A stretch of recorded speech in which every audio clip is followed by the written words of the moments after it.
पत्रम पुष्पम फलम तोयम यो मे भक्त्या प्रयच्छति तदहम भक्त्युपहृतम अश्नामि प्रयतात्मनः। अर्थात भगवान श्री कृष्ण कहते हैं, जो कोई भक्त मेरे लिए प्रेम से पत्र, पुष्प, फल, जल आदि अर्पण करता है, उस शुद्ध बुद्धि निष्काम प्रेमी भक्त का प्रेम पूर्वक अर्पण किया हुआ वह पत्र पुष्पादि मैं सगुण रूप से प्रकट होकर प्रीति सहित खाता हूँ। भगवान के बिना आत्मा का कोई अस्तित्व नहीं है। कोई भी मनुष्य बिना भगवान के जीवन के उद्देश्य को प्राप्त नहीं कर सकता, परंतु सभी लोगों ने पूर्ण परमात्मा को पहचाने बिना अपने लिए एक या अधिक ईश्वर तय कर दिए हैं।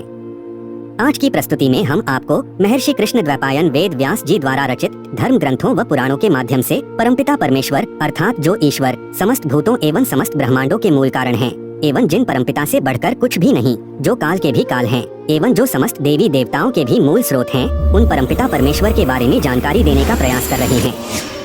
हमारे सनातनी धर्म ग्रंथों में कुल 18 पुराण हैं। विभिन्न पुराणों में भिन्न भिन्न देवताओं को सर्वोच्च बताया गया है।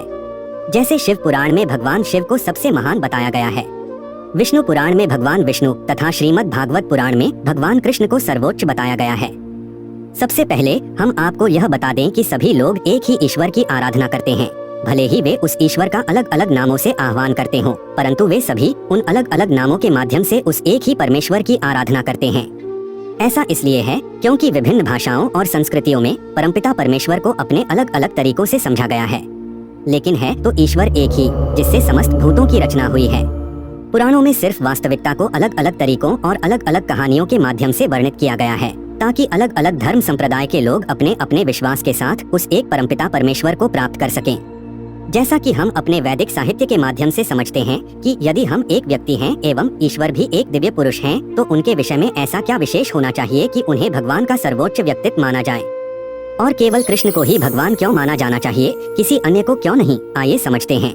ब्रह्मा संहिता अध्याय 5 में ब्रह्मा भौतिक अस्तित्व के माध्यमिक निर्माता पर विचार करते हैं और कहते हैं कि ईश्वरः परमः कृष्णः सच्चिदानंद विग्रह अनादिरादिर गोविंदः सर्वकारण कारणम। अर्थात ब्रह्मा कहते हैं कि सभी ईश्वरों में सर्वोच्च परमेश्वर कृष्ण हैं। कृष्ण सर्वोच्च नियंत्रक हैं क्योंकि उनके पास एक शाश्वत आनंदमय आध्यात्मिक शरीर है, इसलिए ऐसा कोई बिंदु नहीं है जब कृष्ण का अस्तित्व न हो। वह सबके मूल हैं, उनकी कोई अन्य उत्पत्ति नहीं है और वे सभी कारणों के प्रमुख कारण हैं। वह सभी रचनाकारों के रचयिता हैं। वे भगवान हैं और सभी भगवानों के भी स्वामी हैं। तो यह ब्रह्मा देव का वचन है। आइए देखें कि भगवान शिव क्या कहते हैं। पद्म पुराण में भगवान शिव माता पार्वती से कहते हैं कि आराधना नाम सर्वेशाम विष्णुर आराधनाम परम। अर्थात सभी पूजाओं में, सभी यज्ञों में श्री कृष्ण या श्री विष्णु की पूजा सर्वोच्च है। इस प्रकार ब्रह्मा कहते हैं कि कृष्ण सर्वोच्च हैं और शिव कहते हैं विष्णु सर्वोच्च हैं। इस पर स्वयं भगवान कृष्ण भगवद गीता के 7वें अध्याय में कहते हैं कि मत्तः परतरम नान्यत् किंचिदस्ति धनंजय मयि सर्वमिदं प्रोतम सूत्रे मणिगणा इव। अर्थात हे धनंजय, कृपया समझो कि मैं पूर्ण सत्य हूँ, मुझसे श्रेष्ठ कोई सत्य नहीं है। जिस प्रकार मोती धागे में गुंथे रहते हैं, उसी प्रकार सब कुछ मुझ पर ही आश्रित है।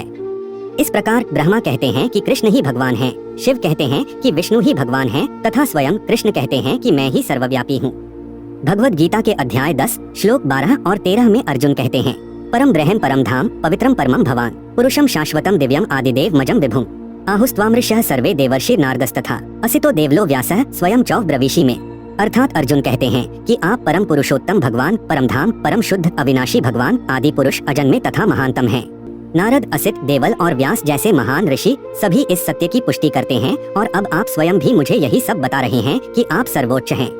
इसी प्रकार श्रीमद् भागवतम में गोवर्धन लीला और ब्रह्मा विमोहन लीला के पश्चात क्रमशः इंद्र और ब्रह्मा भी श्री कृष्ण को भगवान के रूप में महिमा मंडित करते हैं।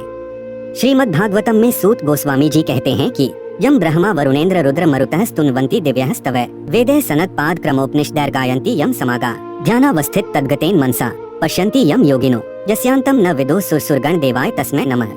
अर्थात वे कृष्ण का वर्णन इस प्रकार करते हैं कि यम, ब्रह्मा, इंद्र, वरुण, रुद्र, मरुत ये सभी प्रमुख देवता श्री कृष्ण को नमन करते हैं। सभी उपनिषद और सामवेद के श्लोक श्री कृष्ण की महिमा गाते हैं। ध्यानमग्न एवं तल्लीन चित्त से योगी जिनका साक्षात्कार करते हैं, वो श्री कृष्ण को सर्वोच्च व्यक्तित्व के रूप में पाते हैं। और जिनको सुर या असुर, देवता या दानव नहीं समझ सकते, उन परमपिता परमेश्वर श्री कृष्ण को मैं नमन करता हूँ। अंततः श्रीमद् भागवतम में सुखदेव गोस्वामी भी वर्णन करते हैं कि एते चांशक्लाः पुंसः कृष्णस्तु भगवान स्वयं इंद्रारी व्याकुलम लोकम मृड्यन्ति युगे युगे। अर्थात सभी विभिन्न अवतारों, विस्तारों और पूर्ण भागों का वर्णन करने के बाद सुखदेव गोस्वामी जी कहते हैं कि हे महाराज परीक्षित, ये सब अवतार तो भगवान के अंशावतार अथवा कलावतार हैं, परंतु भगवान श्री कृष्ण तो स्वयं भगवान अवतारी ही हैं। यहाँ तक कि महर्षि वेदव्यास देव जी के पिता महर्षि पराशर मुनि विष्णु पुराण में भगवान की परिभाषा का वर्णन करते हैं। वे कहते हैं, ऐश्वर्यस्य समग्रस्य वीर्यस्य यशः श्रिय ज्ञान वैराग्य योश्चौ षण्णाम भग इतीर्ण। अर्थात ईश्वर वह है जिसके पास पूर्ण रूप से यह 6 गुण हैं। समग्र ऐश्वर्य, शौर्य, यश, श्री, ज्ञान और वैराग्य, इन्हीं 6 गुणों से भगवान शब्द की व्युत्पत्ति होती है तथा कृष्ण के पास ये सभी 6 गुण अनूठे और असमान तरीके से विद्यमान हैं। पहला, वे सौंदर्य से परिपूर्ण हैं, अर्थात कृष्ण सबसे सुंदर हैं। दूसरा, वे सबसे शौर्यवान हैं, उन्होंने कृष्ण लीला में सभी राक्षसों का वध कर दिया था।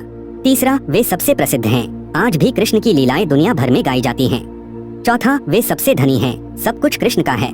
पांचवा, वे परम ज्ञानी हैं, वह सब कुछ जानते हैं क्योंकि उन्हीं से सबकी रचना हुई है, उन्होंने ही अर्जुन को भगवत गीता सुनाई। छठवां, वे सबसे बड़े त्यागी हैं। कृष्ण के पास ये सभी 6 गुण अद्भुत तरीकों से विद्यमान हैं। इसीलिए भगवान कृष्ण को असमोर्ध्व कहा जाता है, जिसका अर्थ है कि कोई भी उनके समान नहीं है तथा कोई भी उनसे सर्वश्रेष्ठ नहीं है। तो इन सभी शास्त्रीय संदर्भों के निष्कर्ष में हम समझते हैं कि कैसे श्री कृष्ण ही एकमात्र सर्वोच्च परमपिता परमेश्वर हैं, जो समस्त प्रकार के ईश्वरों के भी ईश्वर हैं, जिनसे परे कुछ भी नहीं। वे ही सभी के आदि कारण हैं, अर्थात वे ही ब्रह्म हैं, वे ही ओम हैं। अतः हमें सभी देवों को उनमें ही देखना चाहिए। तो यह थी सर्वव्यापी परमपिता परमेश्वर के विषय में एक छोटी सी जानकारी। हम आशा करते हैं कि आपको यह जानकारी अच्छी लगी होगी।